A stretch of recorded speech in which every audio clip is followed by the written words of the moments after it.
Okay, miss. Okay, welcome. This is the seventh of our EELISA Innovation Talks.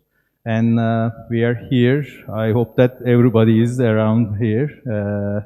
So first, I just want to welcome you and thank you for your participation.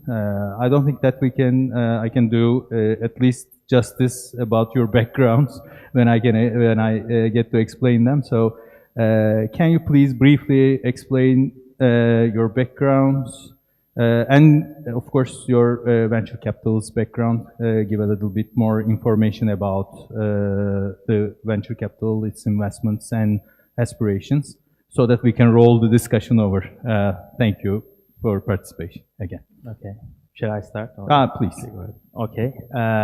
Thank you very much for the invitation, first of all. My name is Bashar Yendinya.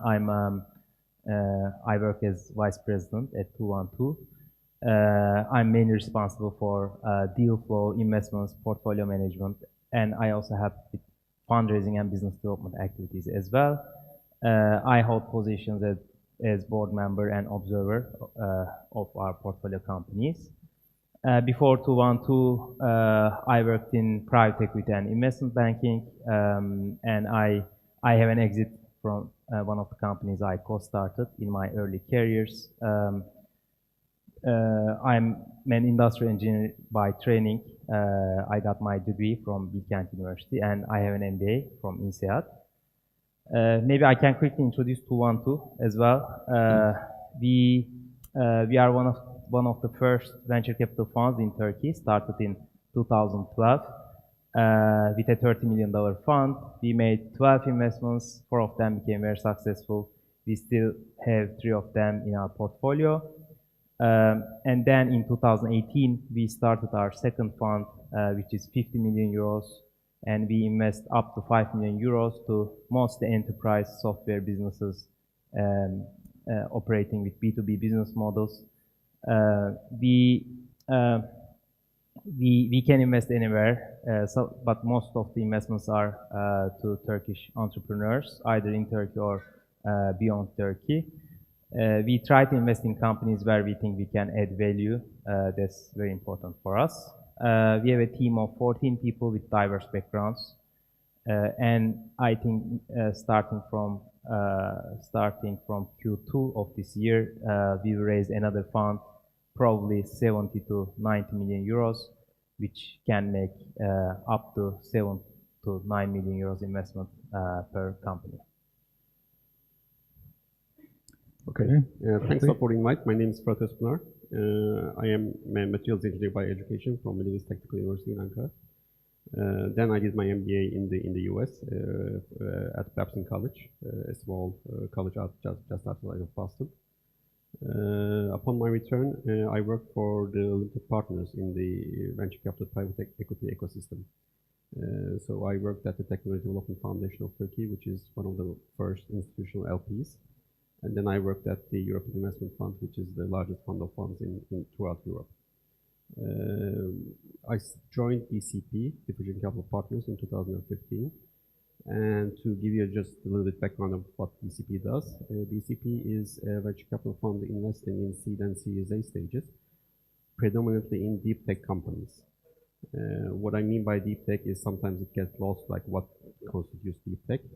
We are focusing on companies and startups that have some sort of like a defendable intellectual property. This might be in the form of patents or in the form of, let's say, some sort of like a research and development effort behind it. Our first fund was established in 2015. It was a 37 million euro fund. We invested in 18 companies. 14 of them are still active. We established our second fund in 2020, again around 40 million. And currently we have 10 portfolio companies in the second fund. When you look at the portfolio distribution in terms of sectors, half of it is in, let's say, IT space, but we don't really do e-commerce or marketplaces. We always look for some sort of like, as I said, science or technology edge behind the companies. So it's mostly cybersecurity or machine learning platforms and that sort of companies. 25% of it is in medical devices, and when I say medical devices, we are focusing on we believe that there's an inherent capacity in Turkey to develop medical devices. So 25% of it is in medical devices. We don't do drugs, and the 25% is mostly clean tech and agricultural tech. So that's a broad distribution of the portfolio. That's it in a nutshell. Okay. Let me just, open up the discussion with a little bit, philosophical base, huh? What do you think about the role of VCs in the innovation and entrepreneurship ecosystem? I mean, what role do you see that VCs play? And I'm asking this because can you briefly describe your position in this? I mean, there are many actors in the ecosystem, and what do you think the VCs are? How should we position them? I'm asking this because many people probably listening to us do not have any conception about what a VC does, and maybe just rushing to you with just, we need money, why don't you give us money kind of, questions. Can you give us a brief description about what a VC does? Where is it is positioned in the, innovation ecosystem? Let's start with you, and then maybe we can roll the question over. So maybe it's good to make a distinction between what constitutes innovation. So the way we look at it is there are like different kinds of innovation. So we try to separate the market into two. So there's the business market innovation, and then there is the, let's say, technological innovation. So as a deep tech fund, we try to focus more on the technological innovation side of things. We don't really want to get into business model innovation, where, a good example would be, I don't know, maybe low-cost carrier model of airlines, where the metrics are predetermined, everybody knows it, and then they try to replicate it in different markets. We don't think that's our value add, so we try to focus on the technological innovation aspect of the startups. So I think in that sense, venture capital plays a very important role, and sometimes we debate amongst ourselves as well, like are we still financing R&D, or are we actually, financing market entry?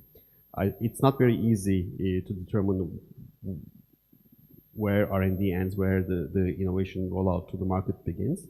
But for the companies that we invest in, we actually... Okay, maybe a little bit more voice is needed. Is it better now? Yeah. Okay. So, I mean, there is this definition of technology readiness level, yes. which is a concept developed at NASA, I believe.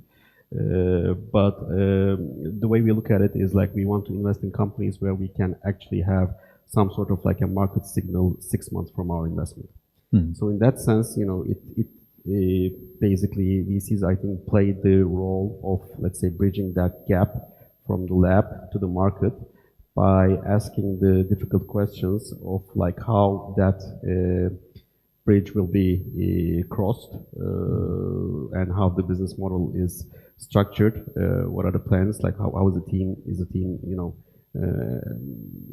good for this journey, or well suited for this journey. So we try to answer those, let's say, hard questions before we invest. And I think it helps the entrepreneurs and the companies to actually become more prepared and maybe sometimes ask the hard questions to themselves as well, rather than just solely focusing on the technology aspects of things, taking a step back and then questioning what is the, let's say, bottom-up model that we need to build to make this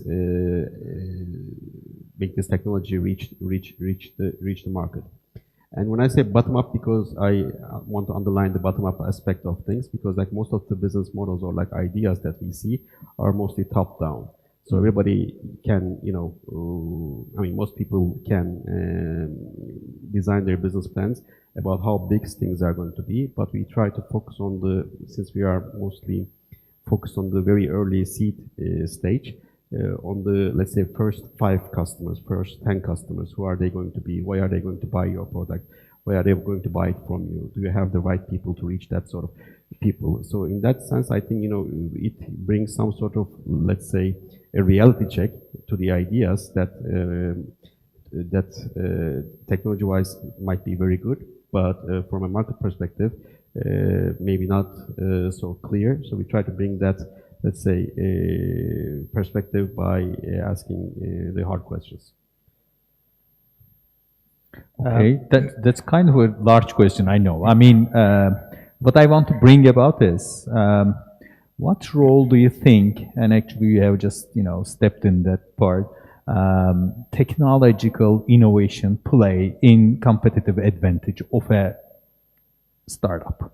I mean, is technological innovation is the only source of competitive advantage, and or how do we get to decide upon this? It's kind of a hard question. That's why I just want to bring it up and discuss among all people.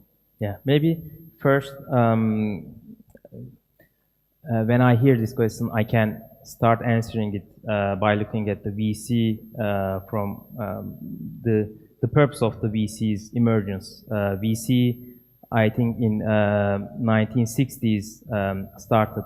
George Doro, he is considered the godfather of VC.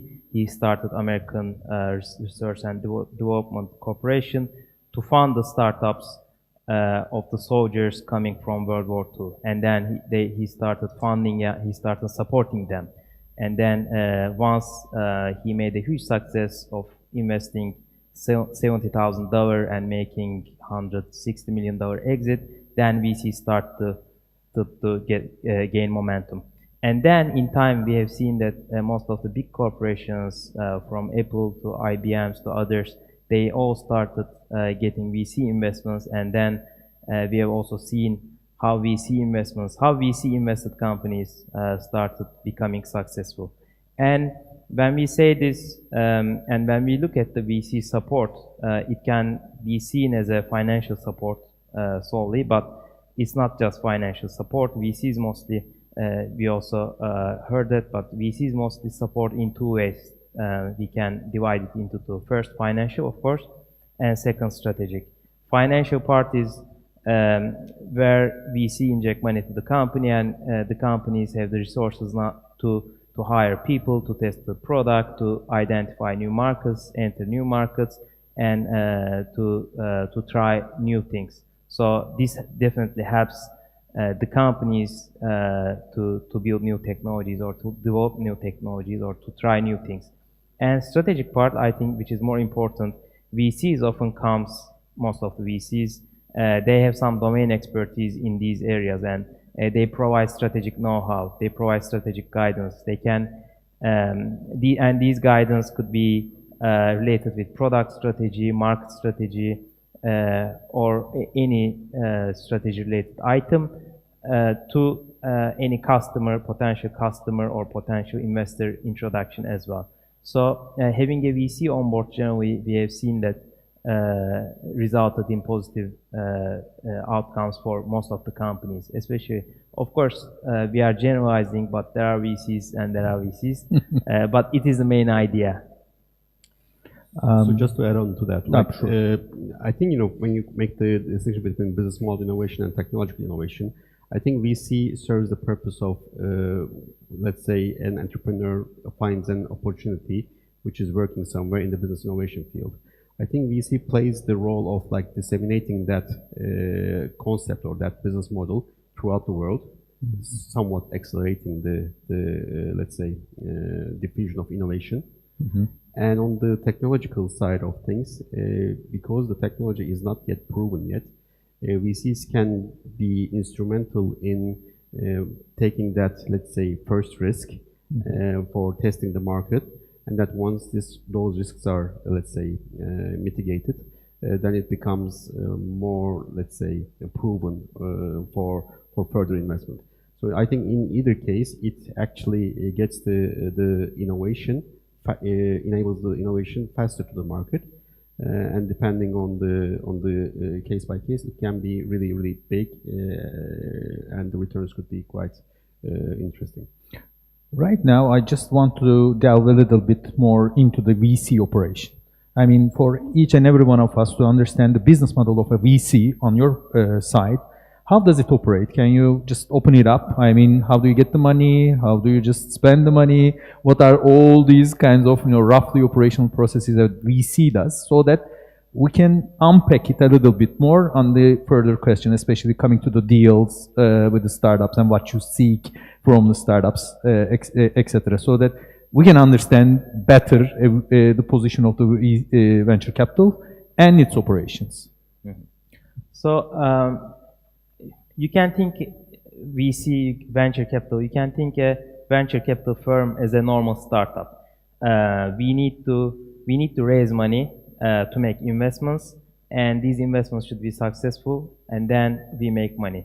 How do we attract capital and how do we raise money? VCs typically, they go to institutional investors, they go to corporations or wealthy individuals to show that they have enough expertise and experience to make good investments and to return good amount of to make good amount of returns. Once you start showing it to potential limited partners, these investors are called, and once you start receiving money from them, you can, or commitment from them, you can start looking at investments, and you can start making new investments. And then, of course, as we discussed, we help VCs, we help startups to become more successful. We help them to raise more money from other investors, and we help them to exit their businesses so we can make money and we can return some of the capital to our investors as well.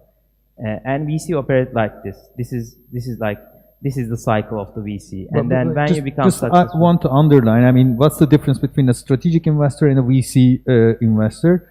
So you never demand startup to pay you the profit part, the dividends, right? I mean, do you ask them to distribute the dividends? We are generally interested in the proceeds that will come from the exits. Okay.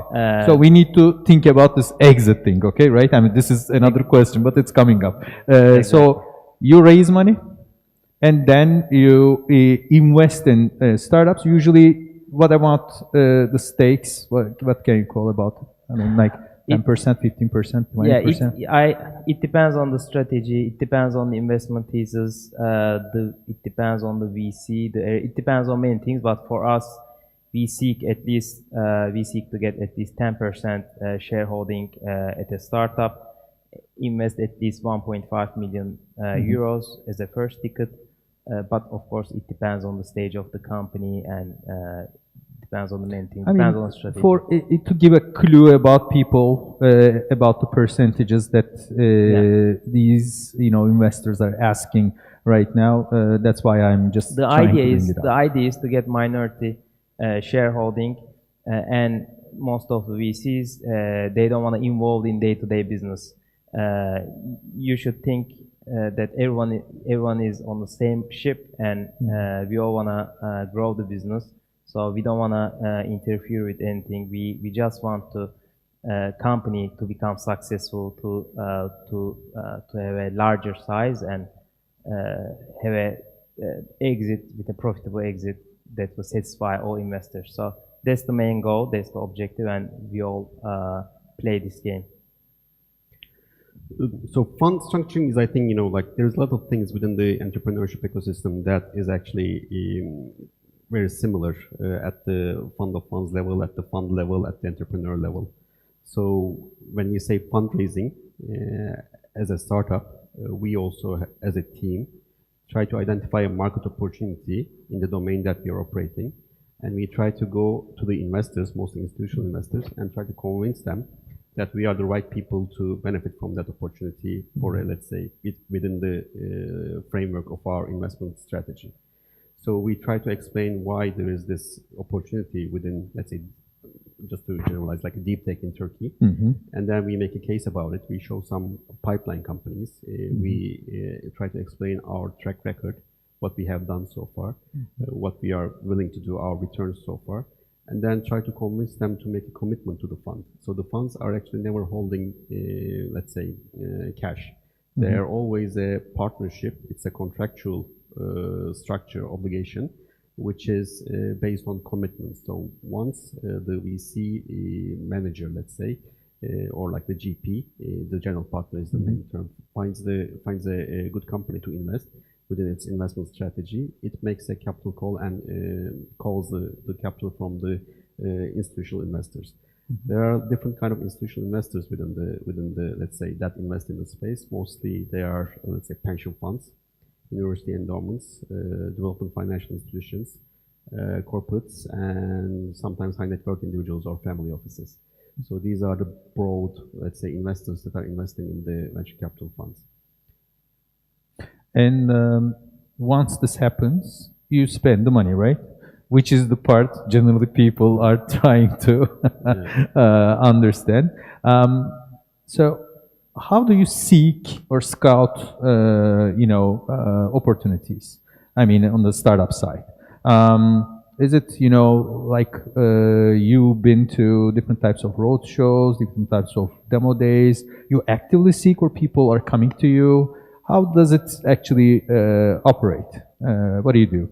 Again, let's just start with that. It works both ways. I mean, we do inbound and outbound. So there are like so many startups that are coming in.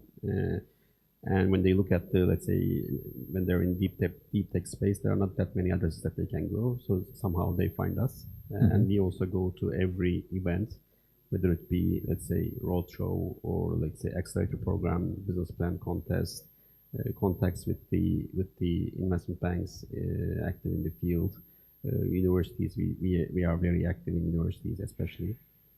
So we always try to source good companies, good prospects, and then we make an assessment on that. So the sourcing is one part of it, and then once we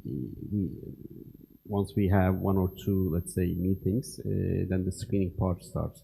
We try to identify whether that opportunity fits within our investment strategy and whether it could be interesting from an investment perspective. One thing, maybe touching back onto your innovation question, is like VC is a very, let's say, unique investment class, which is demanding very high returns very fast. So there are not that many, let's say, businesses that can achieve that. This, I think, creates some sort of like, let's say, maybe misunderstanding about the industry and whether VC is the one and only way for exploitation of the technology or innovation. So I think VC is accustomed to a very small subset of businesses and startups, which could grow very fast. But there are quite a lot of, let's say, when we say like SME-like businesses, which are actually doing very respectable things and adding value to the economy, but maybe not very good VC investments because of their growth prospects. And because you cannot exit them with profitable type of returns. That's the side, I guess, huh? You may, but I mean, what you try to do with a VC fund is you always try to build a portfolio. Okay. So once you say, okay, I've done this first close, now I'm going to invest in the companies, you probably are going for, let's say, 15 plus companies of portfolios. So the idea is VC is basically an outlier business. So what you want to do is you want to have like winners, and you want to be backing those winners as they progress. So that creates some sort of like a decision making, which actually makes you overweight your winners. And when you're thinking about during that screening process, you always look at each company whether this could be a, let's say, fund returner or so big. So in that sense, there are like certain, and whether it could be very big within your investment horizon, which is, let's say, 5-6 years.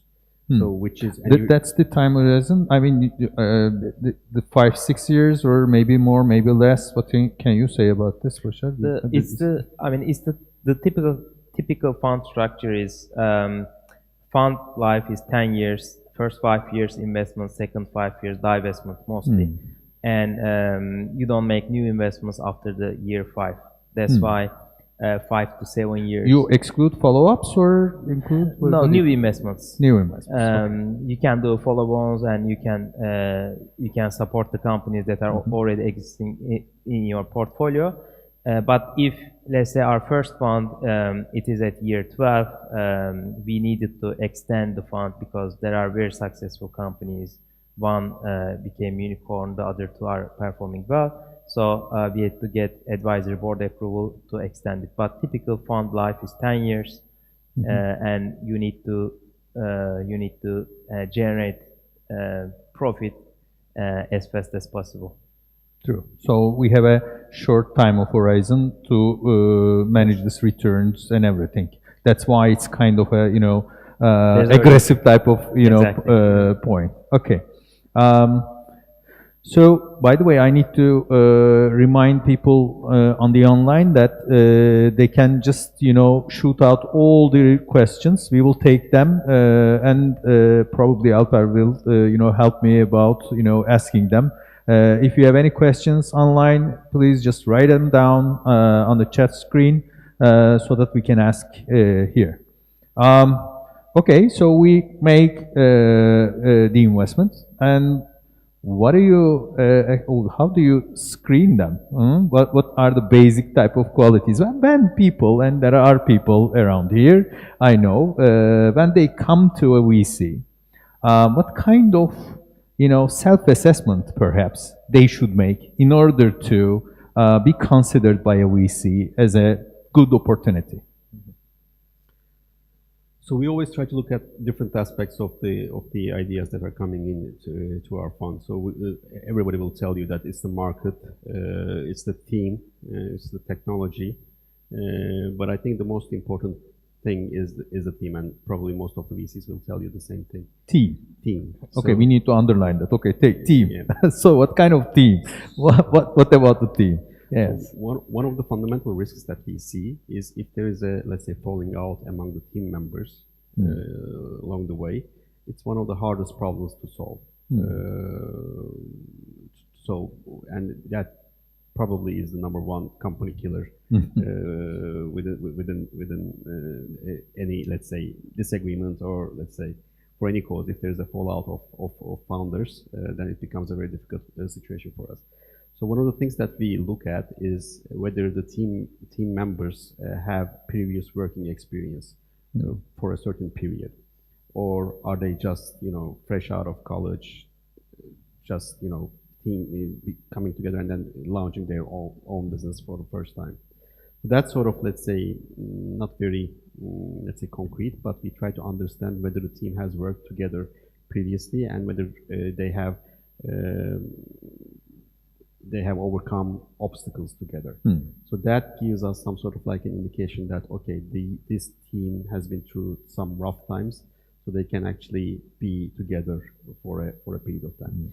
We always have some sort of like a clauses within our SHAs and investment documentation to maintain that this structure is preserved within allowable limits. But that's the one thing that we always look at. And then the second one is whether it is the skill-wise, are they well balanced? So most of the time what we see is very strong technical teams, but then they are lacking maybe the business development or marketing or sales experience. So we would like to see some sort of like a balanced team and some diversity within that team, so that they complement each other rather than. And then the third thing is whether the roles are well identified, whether people know who is going to do what. And do they have the, let's say, network or the contacts in the industry that they want to operate? So that's probably in a nutshell what we look at in a team. What can you add? And I want to add a little bit question. Maybe a few additions to the team. Okay. I mean, team is very important, of course. We definitely invest in teams, not the companies.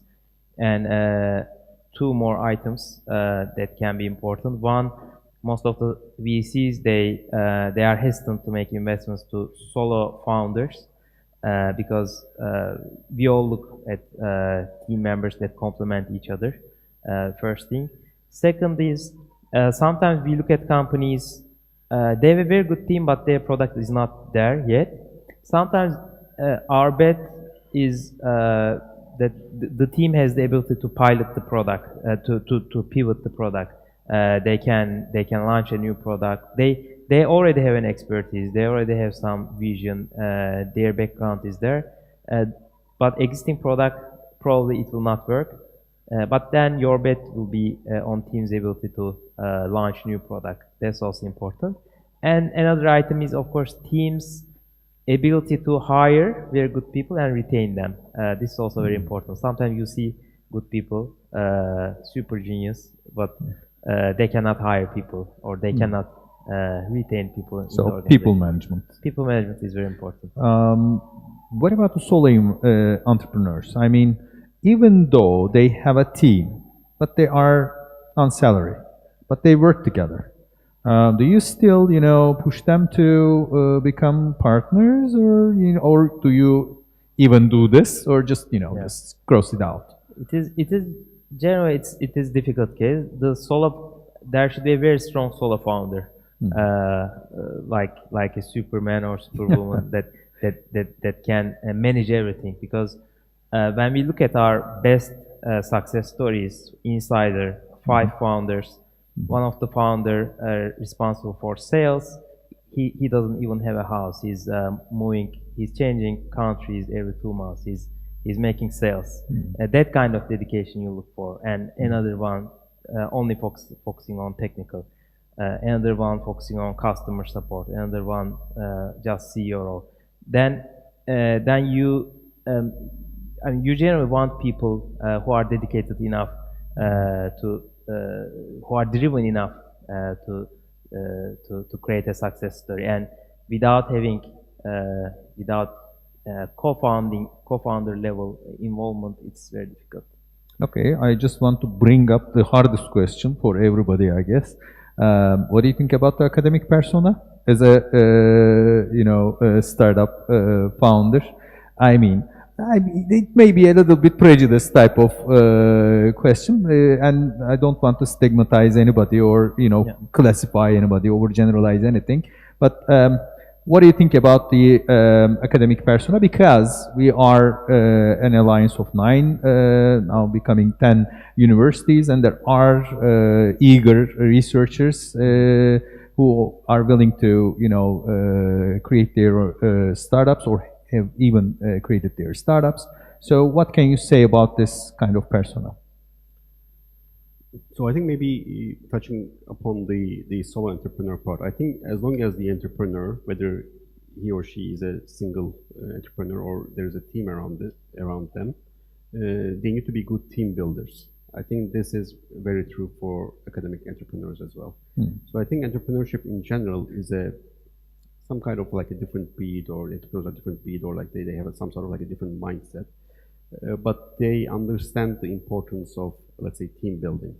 And I think in that sense, since it's a numbers game, I can say that, okay, I can go to any, let's say, department in any university and say, okay, who is the, let's say, academician? I can ask people who's the academician with the most entrepreneurial skills. And people will probably tell me among the, let's say, 40, 50 academics there, they will probably tell me 2 or 3 people. So in that sense, I think, you always exhibit entrepreneurial skills within the academia as well.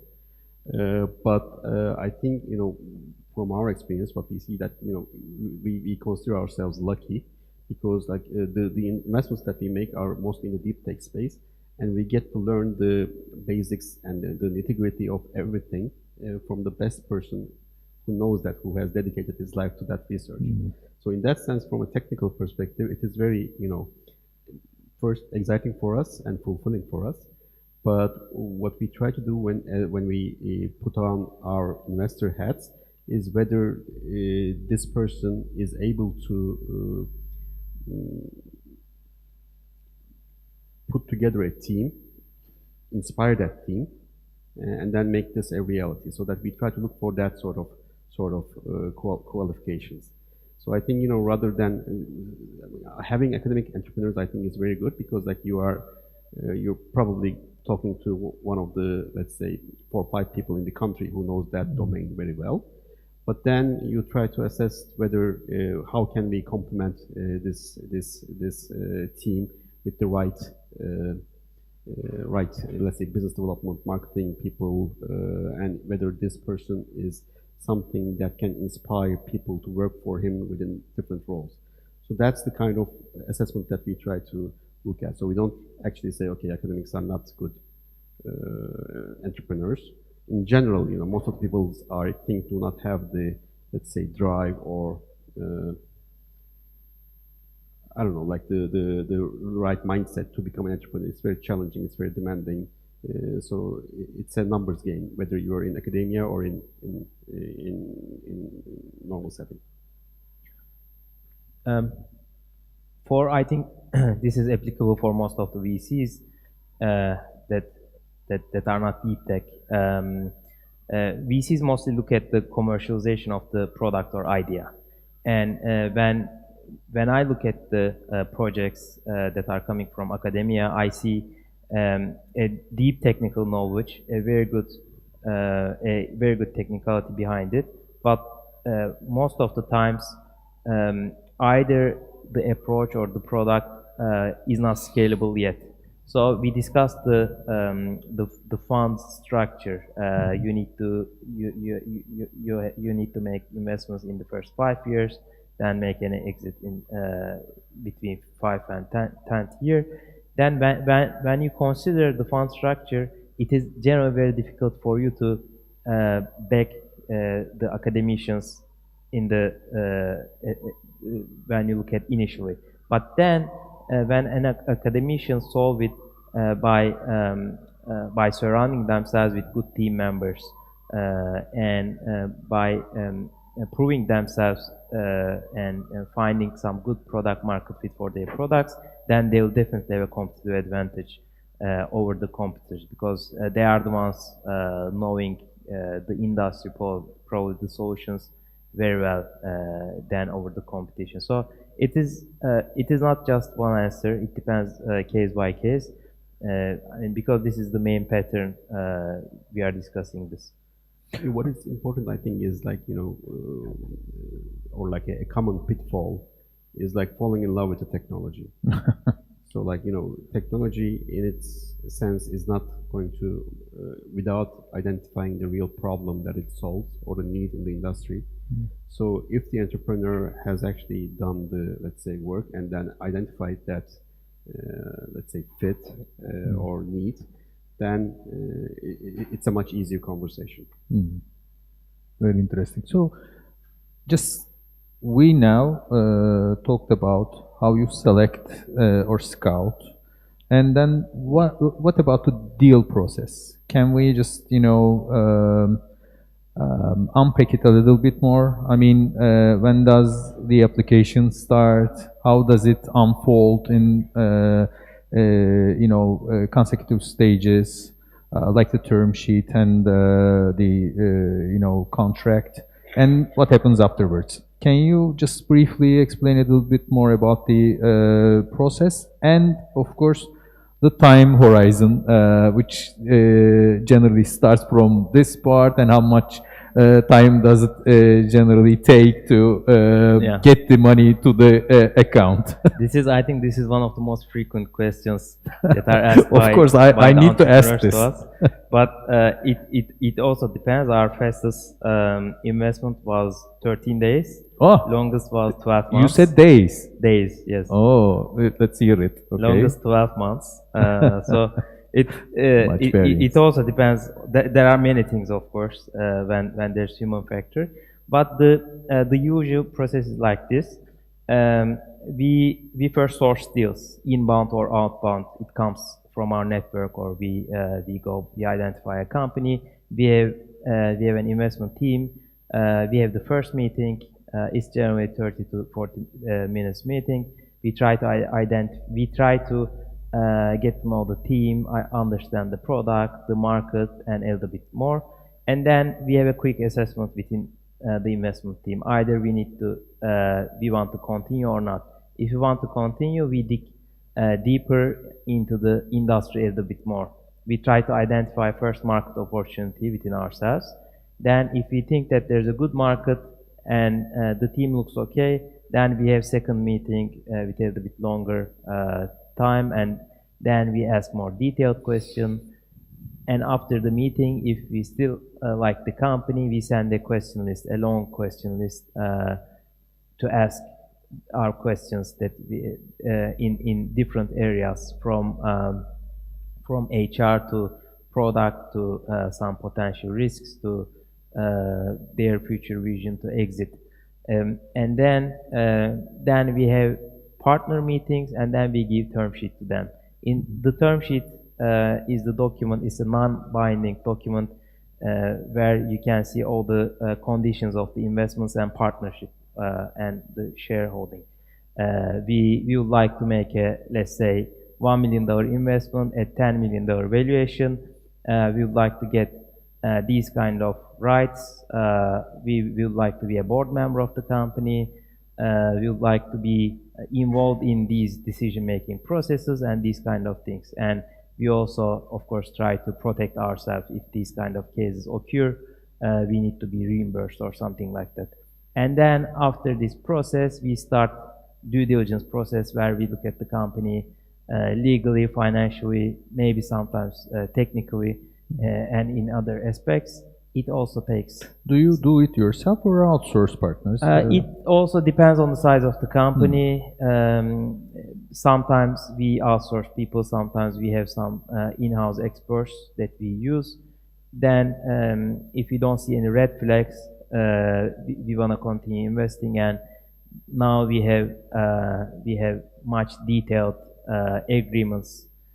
These are shareholders agreements, share purchase agreements, and could be different kind of agreements depending on the jurisdiction of the company. And it also takes time, and then we make an investment. We call capital from our investors, and we wire the money. And typically, it should take, I think, maybe 4 months, but it can take shorter or longer. So it's kind of an average. I want to get, a little bit number from your mouth. Why? Yeah. Because people are just right now waiting, okay?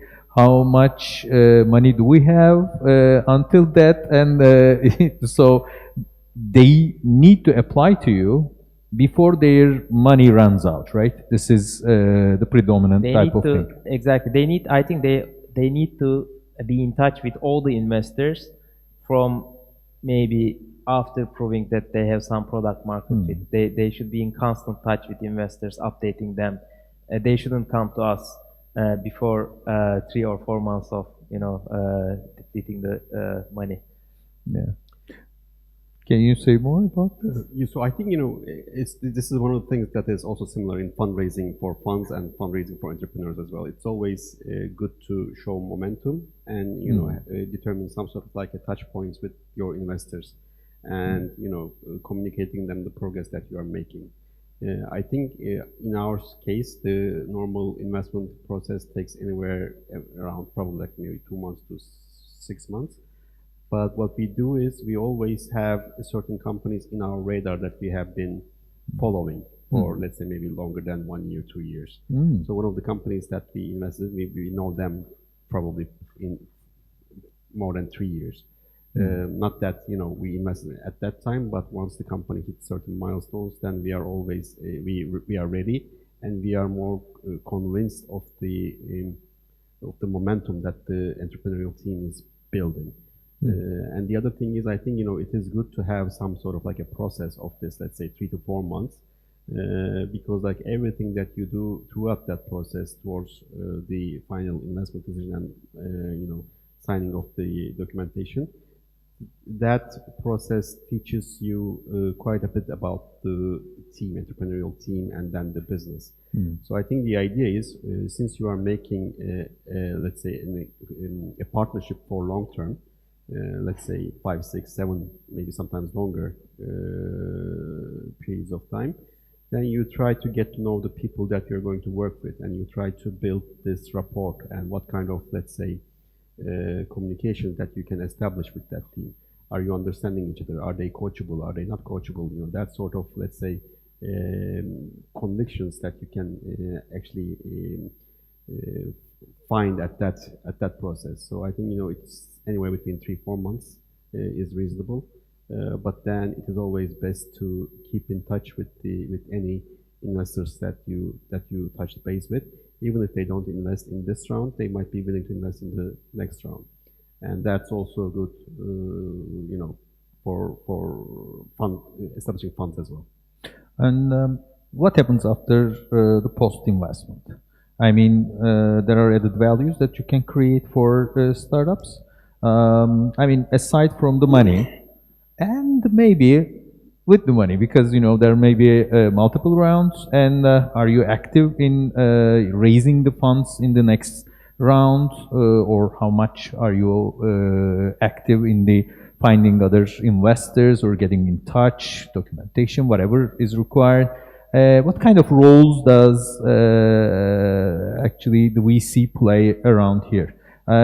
You have just said that yes, we are helping in a strategy-wise, but let's be a little bit more specific. What kind of, I mean, do you help people to hire people? Do you help, I don't know, people to find customers? What kind of operations VC do? Look, maybe. Okay, so I think you can, it's always good to talk in trees, right? Like, so Yes. I think it's financial discipline, somewhat institutionalization of the startup rather than becoming. Can you open it up a little bit? What do you mean by that? I will. And then on the recruitment side, so like in the human resources department. So I think these three are the, let's say, most common ones. And I think people, let's say, maybe it's not very much underlined, but it's somewhat overlooked, is I think the main, let's say, value add of the VCs on the governance of the portfolio companies is to avoid common pitfalls. Most of the time, the entrepreneurial team, it's their either first or maybe at most second startup. But when you look at VCs, they are in this unique position to see tens of startups, how they're evolving, how they are managed. So they get to have, they get to see the common mistakes that other startups make. And I think the most important thing is, bringing that knowledge, tacit knowledge to the company, and helping the founding team avoid, let's say, common pitfalls. And then that's, I think, the one thing that helps the companies to avoid it. And then the second part is, like, I think the financial discipline is very good. So we always ask for, let's say, we bring in, let's say, budgeting requirements, and then we also, establish a good accounting system where, most of the time technical founders are not very strong at. But since we establish it, then it puts their mind at ease. So do you agree with that also? I mean, I get to see a lot of entrepreneurs who doesn't know anything about finance at the beginning. So is it kind of a difficulty? And do you really help them to do this? You need to. Because we are also backed by institutional investors where we report. We are also being audited. So our portfolio companies needs to be financial reporting wise stable and good enough. Okay. That's just, I just want you to spell it out, because everybody really needs to do this, and they really lack this kind of know-how. And especially about the deep tech, because there are lots of different qualities about they are being positioned in technological development zones. There are different types of incentive programs, and even we're just trying to get them up with an accounting system is kind of scary, right? So this is. So yeah, that's one thing we do, and then we try to bring in the, let's say, most of the time the startups are like very small establishment, so they don't really have the resources to recruit the, let's say, the best talent in that area. Yeah. But once they are backed by a, let's say, somewhat well-known VC, and then they can demonstrate that they have the resources to back them up further, it becomes easier for them to attract that talent. And so I think, VC investments helps in that front. And then we also bring in some governance rights, mostly to, let's say, protect and align the investor and entrepreneur towards the same goal. And I think that brings some sort of like, let's say, more proper way of doing business to a startup. Okay. Anything to add? Yeah, I think similar things, but we categorize, by the way, maybe it is not right to generalize the VC support because each VCs they have different kind of methodologies. What we do is we try to be as active as we can in fundraising, growth, and HR as well. HR is the most important aspect nowadays. Human capital, finding good people is everything, by the way. Helping them onboard good people, build option pool structure is also very important. It is also becoming more, I think, common in Turkey, and I think it's more common in Europe, European countries, more common even in the US. And fundraising, another important aspect, you need to first starting from finding investors for the next rounds, finding downstream capital, and then helping them with financial reporting and presentations, emails, all the data room. These are important things. And then, of course, growth is very important. Introducing them to any potential customers, stakeholders, partners in your network, or these kind of things, or any mentors. Maybe you see there's a need for advisory board for the company. They wanna really enter a new region, and they need some support in cracking the market. So you say, why not we bring a person who solved the problem before to do it, or we. Because we have now 19 companies in our in 2 funds, some of them are more successful. We bring all of them together. We enable them to share best practices and to share some common good experiences. So we try to help them. We try to facilitate. We actually we want them to see us as also as a gym membership. I mean, some entrepreneurs, they are really reluctant to share information and come to you. But some of the entrepreneurs, every day they ask you a question, they ask some support, and you are there to help them. So it's... Okay. Maybe we're coming or approaching the end of my questions at least. Okay. Then I will try to take questions first from offline, and then if there are any coming from online as well.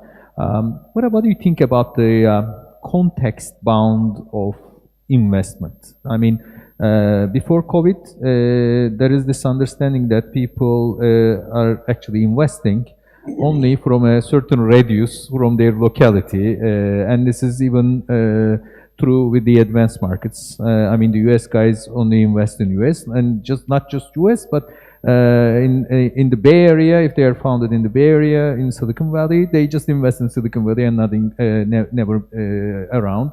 So do you think that this is kind of changing in the VC world? And in your own VCs, do you consider different types of geographical locations other than Turkey, for example? So, I mean, we predominantly invest in Turkey. We have some, let's say, a bracket of funds that we can invest in international markets, but we don't actively source deals outside of Turkey.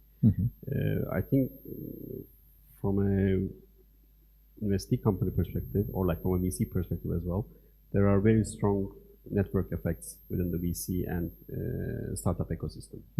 So, there are certain funds that have invested together, that they know how the other party invests, and that's why they want to invest. They have this, let's say, predetermined set of rules or standards that they can easily co-invest with.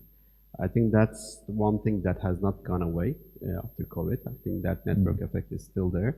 It's always this, certain funds that are investing together, and those funds are mostly in close proximity to each other, or that's how it evolved eventually at the start. From a investment perspective, during COVID, we did certain investments that we didn't even met the founders. I mean, we had only, let's say, online Zoom meetings, and I think that's here to say that you can actually. One thing that has made it difficult for I think the portfolio companies is it has become much harder to retain talent in terms of the startup company employees. People are working, let's say, 2-3 different startups. But apart from that, I think the practice of, let's say, only investing in your, let's say, close proximity has changed in latest after COVID. I I think COVID had a huge effect on this matter. We have seen the number of investments or amount of investments in Turkey. Probably more funds are now interested in Turkey. Maybe this is also because of the development of the venture ecosystem. I don't know, but we can see this in our funds as well. Our first fund was mostly focused on Turkish investments. This fund, we have 50% investment requirement to Turkey, 70 Turkey and Europe, and 30% it could be to anywhere. That's why we look at everywhere, US, So MENA do you region, just, Europe. have a boundary for investment? I mean, in terms of We mostly geography. try to support Turkish founders in Turkey or abroad, Turkish diaspora. But we have some also non-Turkish founder companies as well. I mean, there are advantages and disadvantages of looking at investments. When you make an investment in your home country, in Turkey, we have also experienced this. Of course, you have a better network, you have a better access, you know other people, you help them find network, etc. This is good. But on the other side, you are also exposed to all the country risks or all the risks that potentially the company can face. We had this in our EasyCo sale. We were one of the largest shareholders, and before the exit, the acquiring company had a discount on the exit price, and because of the fluctuations of Turkish share, and we have witnessed this. Therefore, in our second fund, we now encourage companies, even they are in Turkey, to sell beyond Turkey, and if they do R&D in Turkey, to sell abroad. This is applicable for Turkish companies, and for the companies abroad, the market, especially if they're in developed markets, of course, the market is more open, but the couch is a little bit different. The legal part is a little bit different. The custom requirements and customer approach very different. So you need to get accustomed to some of these things, and it takes time. And it's not always very easy to understand and get to know and create value for these companies. So there are pluses and minuses, but at least you have a much larger pool of companies that you can look at. My last question is, when should a startup come and knock on your door? And when is the good time that they really need to knock your door? I mean, you have certain things that you have just said, but I need a little bit precise answer. When you approach a VC rather than let's say, an angel investor, maybe in earlier rounds, when is the best time that they need to come and ask for you for your investment? I mentioned this earlier, so like I mean, it's our job to always listen to entrepreneurs, right? So like at what stage it doesn't make much difference for us, even if it's not the right time for us to invest after we had the initial meeting. We always go back and look at them 6 months later, 1 year later, if they want to again reapproach and say, okay, let me tell you what happened since we last talked.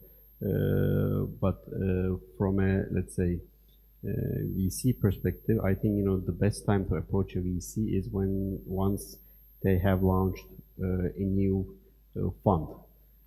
So because like we are actually trying to build a portfolio, once you launch the fund, your risk profile is a blank sheet, right? Like you don't have anything.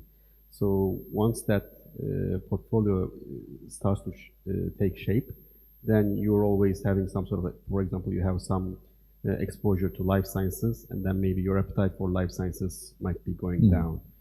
So that sort of portfolio construction should be always at the back of the founder's mind.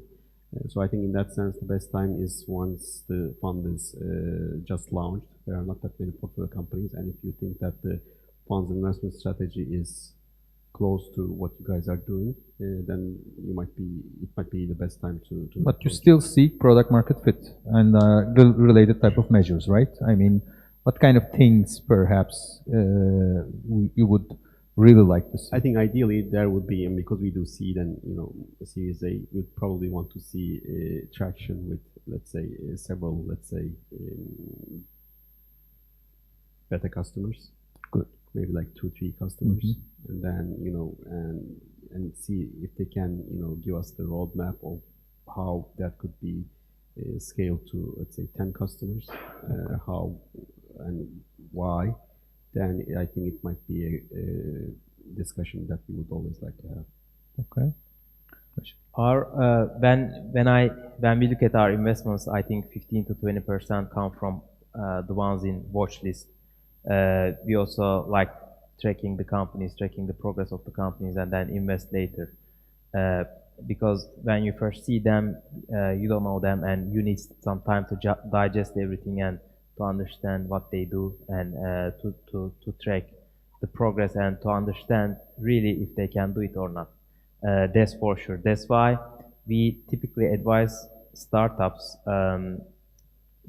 This can be in time, but we advise them maybe after seeing some product market fit, they start sending investor maybe updates to many investors to let them know about the developments of the companies.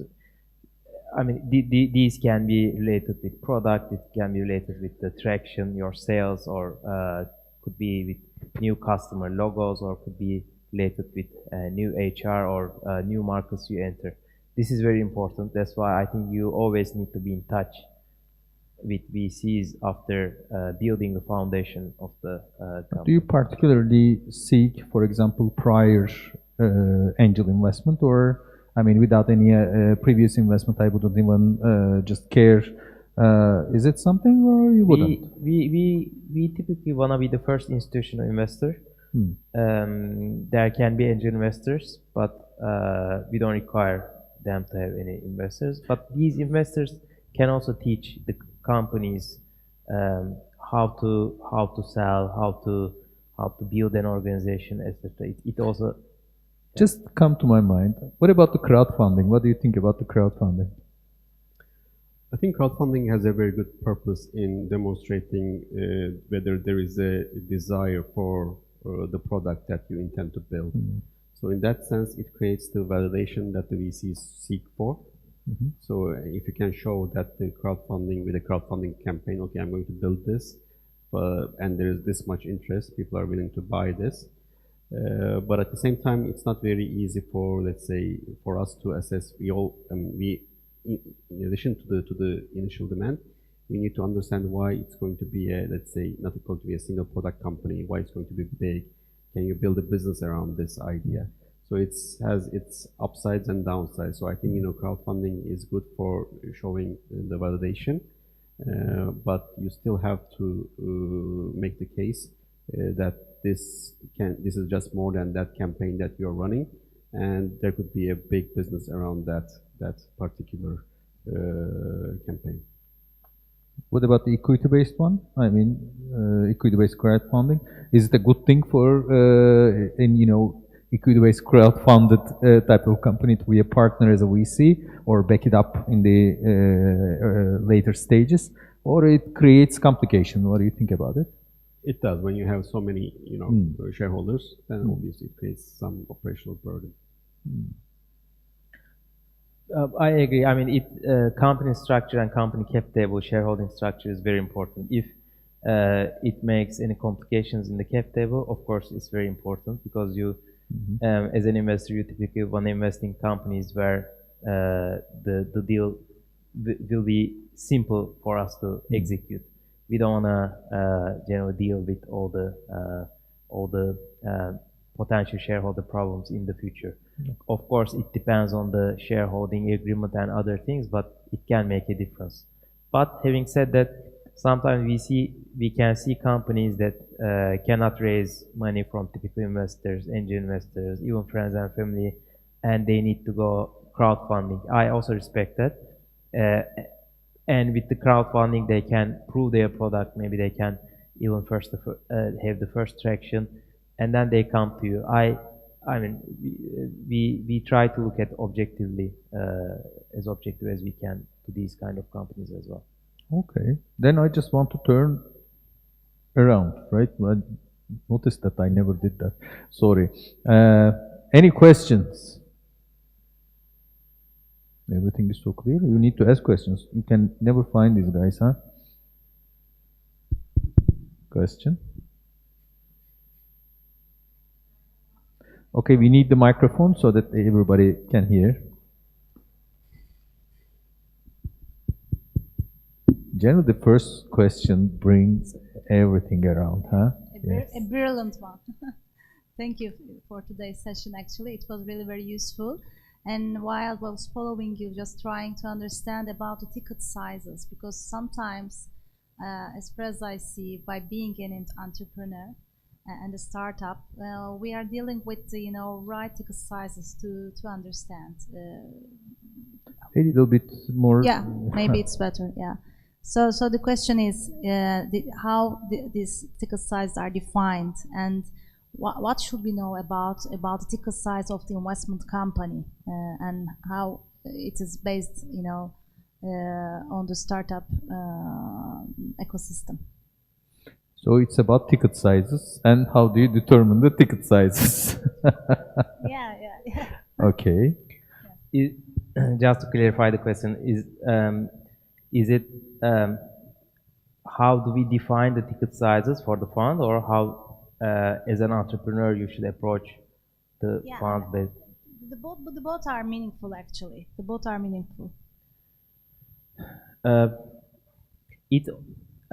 For fund itself, when you are establishing the fund, when you are raising the fund, depending on the fund size and depending on the estimation of number of investments, you can identify your ticket size, and you need to make a fund model, and you can say, okay, we'll make at least 15 to 18 investments, and we have an investable capital of, let's say, $30 million. It could be $2 million on average per company, and then you come backwards to that. You say we will split it in 2 or 3 first ticket follow-on investments, and then you come to the ticket sizes. Generally, it's the main approach. And then if you have higher conviction, of course, you can invest more than the average ticket size by having the advisory board approvals. But typically, you try to be in the range of this 2 million. So switch the question on its head. So like when you look at it as an entrepreneur, like the venture capital is the most expensive, let's say, form of financing that an entrepreneur can get. Yeah. So the idea is to always have some sort of like a plan for, let's say, 12 to 24 months or 18 to 24 months. And then at the end of 24 months, that the company valuation will be much higher. So the initial prospects that are coming to us should be based around that 18 to 24 months of runway. How much you need for that 18 to 24 months of runway. And then whether it could be fulfilled by a single investor or a bunch of investors is another story. So like normally if it's a big deal, I mean, we are a seed fund, we do Series A as well. Our ticket size is from, let's say, 500K to 2.5. We can go a little bit higher with advisory board approval as well. But what we try to do, or like most VCs, what they try to do is they try to, let's say, make a first check and then monitor the momentum. And then as the company delivers on the promise it made, then invest more to that company. So in that sense, it is always good to think of like, okay, maybe as an entrepreneur, how you're going to structure the deal and say, okay, I want to have like 3 investors with 500K ticket or like 1 million ticket, and then you can actually make that decision. And then it is better to have VCs compete for that slice of the pie rather than adjusting your business plan towards the ticket size of the VC. One more question. Please. Yeah, is it possible to? But we cannot really hear. I'm I mean, sorry, yes. I'm not keen to use the microphone. Nobody is. Yeah, I'm not alone. Thank you. So I was just wondering also about the cap approach. I don't know if this is something that is applicable when we are dealing, with the kind of investors. For example, at the moment, it is not clear the company size or the kind of evaluation is not clear right now. But with some kind of estimation, we are just, going to the investor or venture capitalists and ask for a kind of, amount of money in parallel of some percentage, which is not so much clear at the moment. So, but by step by step, from time to time, I don't know, maybe 6 months ago, the company's, evaluation will be much more clear. So it will be possible that maybe venture capital has invested this amount for this percentage, but at the moment this company was much more bigger. So, so what you invested at that moment 6 months ago now is going to be XX. I don't know if my question is clear. Yeah, I know mean, it's is it about the timing of investment and the length of the round, and how does the valuation change between these? Yeah, because at the moment it will be kind of percentage, but that percentage will be something different after 6 months. Okay, maybe you can take the question over. I think that. Okay, maybe I can also. Bring about the question about the safe or different types of investment practices. How do you think about that? I mean, are there any kind of methods that can ease about this process, or is there anything very easy way out from this valuation gamble? I mean, first, maybe what is the valuation? First, we should ask this question. And the valuation is generally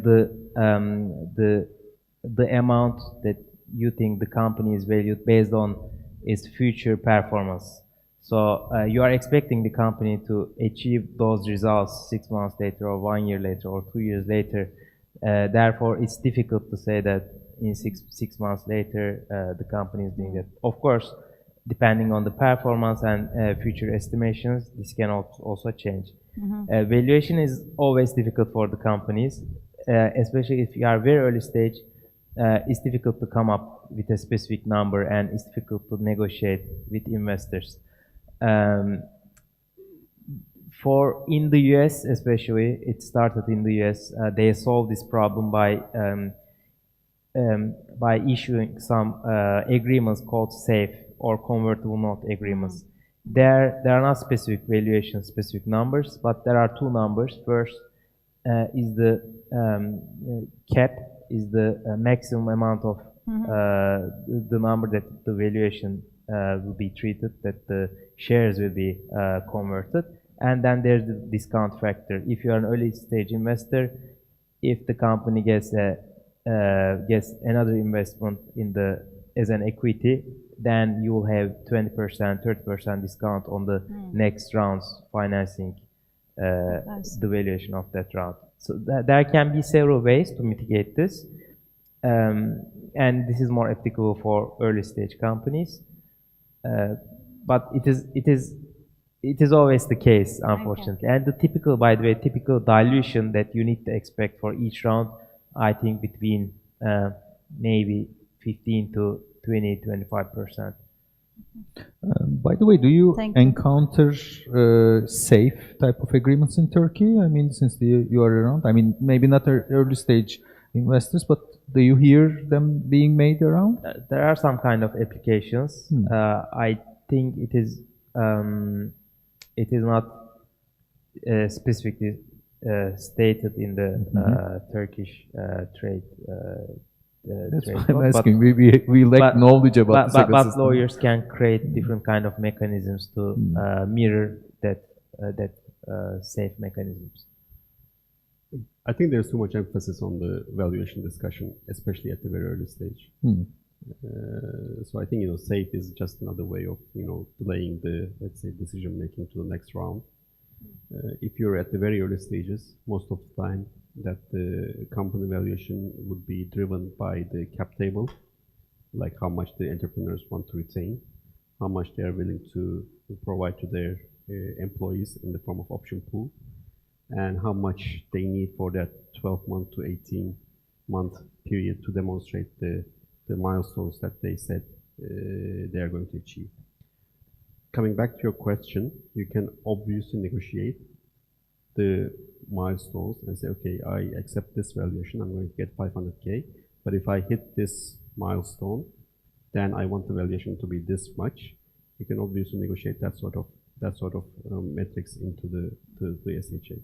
One thing about that is, I've never seen, or like very seldom, the business plans take place as they are written. And once you open that discussion, the VC will say, okay, I'm fine. I mean, we are more than happy. If you can make that revenue target a reality, we are okay to get, let's say, to provide you a higher valuation and then to get less stake. But it's a very difficult, it's most of the time not very attainable. So that you open that discussion, which is it may not be the good discussion when you're starting a partnership, but you can do it. I mean, I just don't want to mislead you. So it is doable. Thank you very much. We also try to avoid these milestone-based investments, the performances, the thresholds, and other kind of things. Especially for early-stage companies, we want them to focus on building the business as a general, not just focus on sales figures or. So the idea is you don't really know, like when you're dealing with a single VC, even if you negotiate a certain valuation, you don't really know that the traction that you have demonstrated is valued that much or not. So the best way to do it is actually go out and do a fundraising at that time and then see what the market is saying. Maybe the market will be giving you a higher valuation than you first anticipated. So rather than having it could work against both sides. So I think it's better to have let's say, runway, and then at the end of that runway, you probably start fundraising 8 months before the end of when you still have 8 months of runway, and then you can get a higher valuation or lower valuation, and then the VC will be happy with it. Thank you. Any more questions?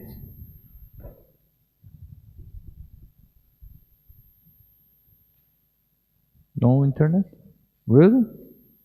Okay, so just from the follow-up from what you have said, so the money is given, I mean, if the ticket size is like 500K, so you give the money 500K lump sum. I mean, there is no just, if you hit this milestone, I give you 250 and then another 250. I mean, what about the money transfer issue? That's because I want to make it clear for anybody listening to us. I don't think it's the common practice or it's the general practice, but we don't want to do this generally. We invest the money thinking that the company, I mean, we want the company to think their long-term goals and 18 to 24 months ahead and raise the money accordingly. We don't want them to raise every 3 or 4 months, and we don't want to invest and we don't want them to have the money just for 3 months or 4 months and then seek out new money. So that's the thing. We want them to invest 500 or 1 million. That will be sufficient enough for them to maintain themselves and grow in at least some time. And then we can, of course, consider follow-on investments. Of course, the company, if the company is not in good situation and they need money, they can come to us and we can consider options, what options we can have together. But again, like when you come back to the reason why we choose to invest in tranches, let's say, not maybe milestone based, but in seed, Series A, Series B, and it's just to provide more, let's say, motivation for the entrepreneur, because like maybe the entrepreneur can say, okay, 500 is not enough for me. I want to have at least 2.5 to make this happen. At the very early stage, then he or she will have to let go of a larger portion of the company because the valuation will not justify that. So I think it's better to have, let's say, whatever you need to make the, let's say, certain milestones for you to demonstrate that traction. And then maybe raise that larger round when the company is more valuable. Otherwise, your 30 to 40% will go off in the very early stages. That's what you have. So essentially, VCs are like momentum investors. So like we would like to invest in momentum. So like, you know, it's never you raise, you do one fundraising and it's over. It's very hard to do that. So like, you know, you always need to come back to the market, and that also keeps the entrepreneur, let's say, on its toes, like what sort of metrics that they need to fulfill so that they can go back to the market if they need to. Okay. Then I think any last words that you want to share with the entrepreneurial community? Then we will probably end our innovation talk. We're very close by. Our office is at İTÜ Arı Teknokent, Arı 3, right next to Starbucks. So if you have any plans, any ideas that you want to talk, you're always welcome. And thank you for the invite. Well, thank you. I think. Thank you very much. I will be also happy to hear from you if you have any ideas, or if you want to launch a company, or if you want to at least learn more about VC ecosystem or how to invest. Please, you have our emails. Yeah, we will share them.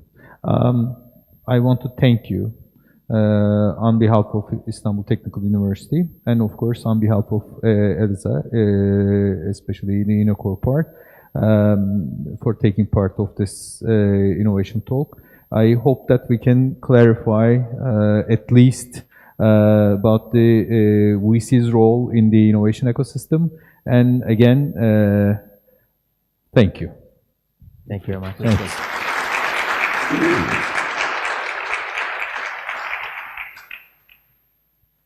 We can go on, right?